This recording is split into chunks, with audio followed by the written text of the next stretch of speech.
Hey everybody, it's me again, doing another 50 flights. Getting pretty good at this point. Three things I wanted to mention today. One is that today I weighed 200 even. I looked down at the scale, it was 200. I was pretty excited. I'm like this close to being in the 100s again, so I'm very excited about that. The other thing is, so many people have seen the video and everything, and it's gotten all through the social media, and so now I have a lot more people who know about it and who have told me that they're going to hold me accountable as well. So not only do I have this video process, but I've got other people, friends and relatives who are going to keep an eye on me, so they say. So I can't quit now. I've committed myself to this. So got to do it every day. So the third thing, the best thing I think, is that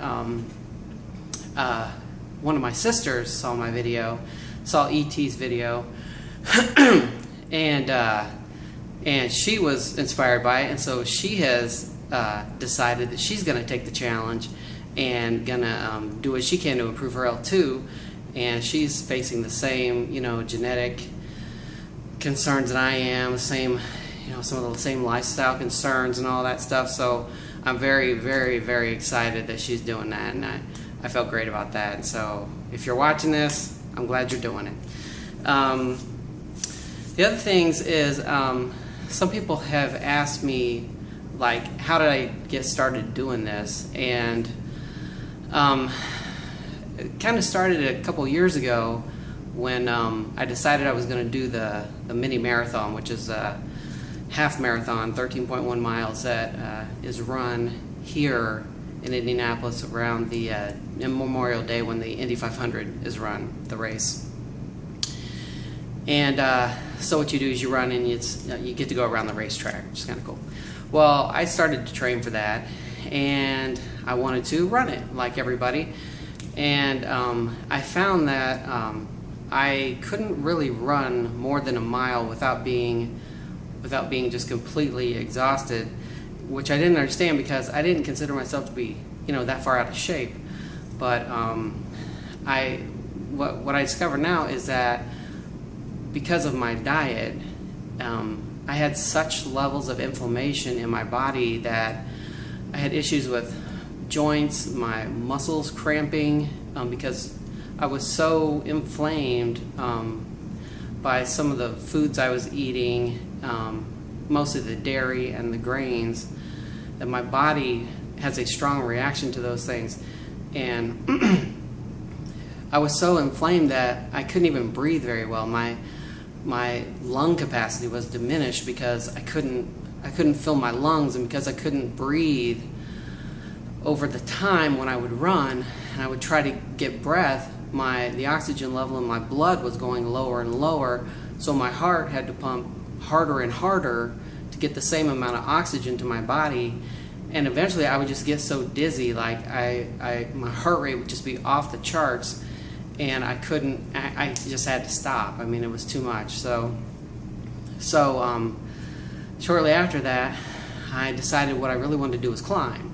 I was really into mountain climbing, as an idea, not a practice. I mean, I had done it before, but what I wanted to do was climb. Now, one issue is I'm in the middle of Indiana. There are no mountains here.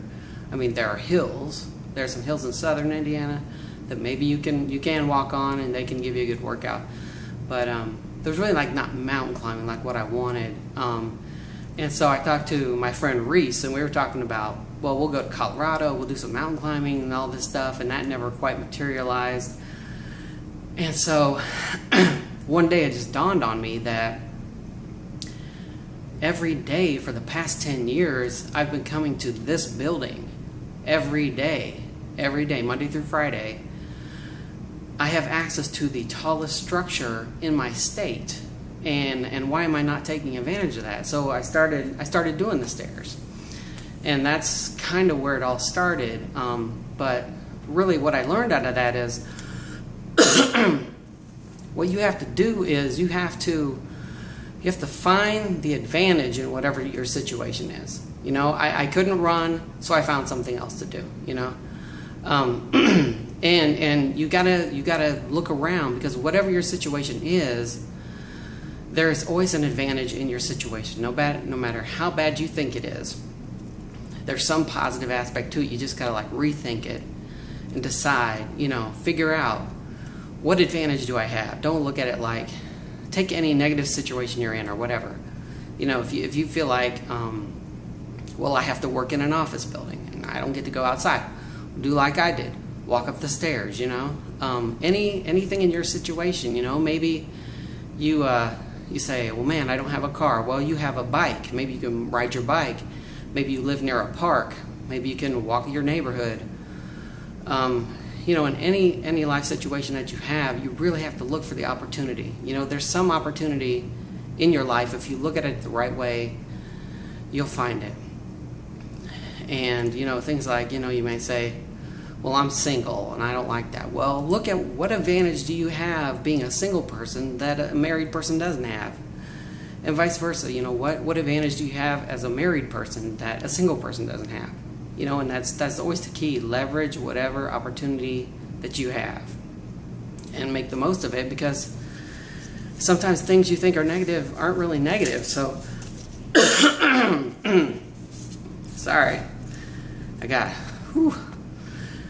came up, oh, sorry, I forgot to mention, I think I came up in 1839, which I'm trying not to rush the process. I'm trying not to kill myself. I mean, this is a long-term commitment, so I'm not trying to rush it. I'm not trying to break my neck trying to get up here. I'm just going, I'm just being consistent is what I'm trying to do. And over time, I'm sure I'll improve, and so I'm not worried about that. But but I will say, some people have asked me, like, how did I get up 50 flights for the first time, or how did I decide to do 50 flights or whatever?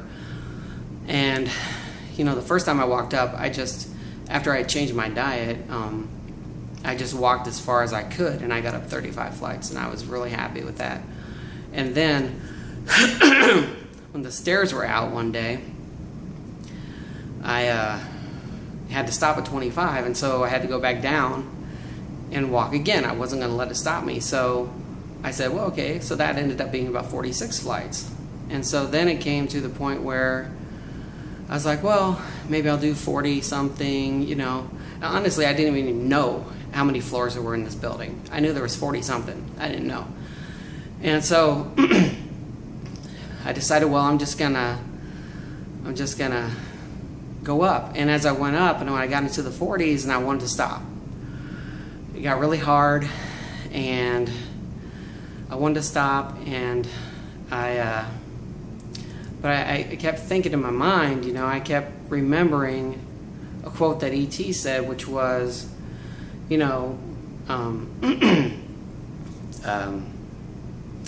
only those who will risk going too far can possibly find out how far one can go. And when I was walking those stairs, I just wanted to know, like, how far does this go? Like, how high does this building go? What's the next thing? I mean, I just kept, like, I had this curiosity and this drive. And it just kept me going the whole time. And I was like, I'm just not going to stop. And it also reminded me of back when I didn't do the mini marathon running, I decided to walk it. And as part of that, I decided to go into a training program to walk at a 14-minute per mile pace. And I remember after that,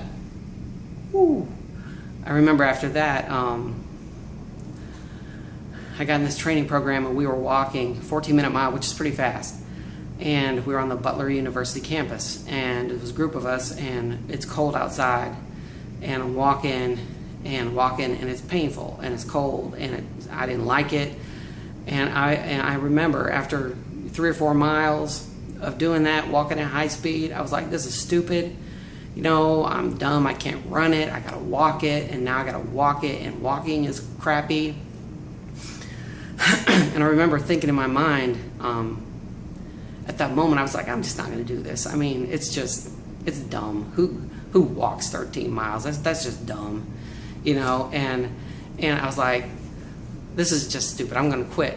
And right then in my mind, I thought, in my mind, I just had this thought just came to me that, I already know what quitting feels like. I already know what, what the prize is for quitting. It's nothing. So I decided in that moment, I'm going to keep going. It's like there's two roads. And I said, I'm not going to quit. I'm going to keep going. And I ended up doing the mini marathon, walking.